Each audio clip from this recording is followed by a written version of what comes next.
Royal Dynasty. Aika Wemvura vanezvotire ipapo Mobster Kipreza Sainakidza chinyakare kusati kwauya vana tuterere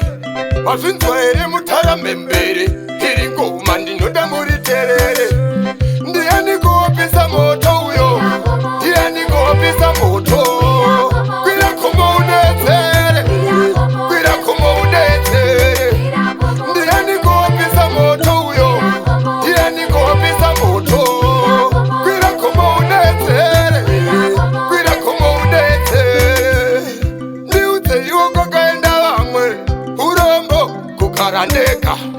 Ndiudze iwo kwakaenda vamwe urombo kukarandeka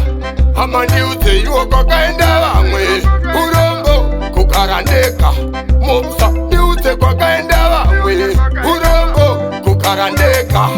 Kanyando kanyaira Kanyando kanyaira Kanyando kanyaira Kanyando kanyaira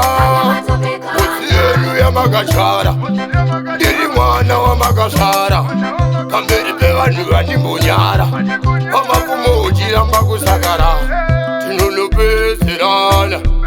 Tichatotenderana Chinoda mese makaungana Ndotaura nhasi kwete mangwana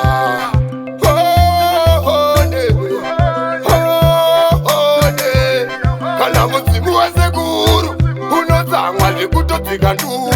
Ipapo Vanedzera kuti simudza ipapo Vari kupinda mudariro Imba imire pasina bango nembariro Ipapo Vadaidzira kuti bata ipapo Ndavaona vapinda mudariro Imba imire pasina bango nembariro Chakabata mja wangu inekwe iwe Inekwe Chakabata mja wangu inekwe iyo Musha wangu Ndiudze iwo kwakaenda vamwe urombo kukarandeka Ndiudze iwo kwakaenda vamwe urombo kukarandeka Kanyando kanyaira Kanyando kanyaira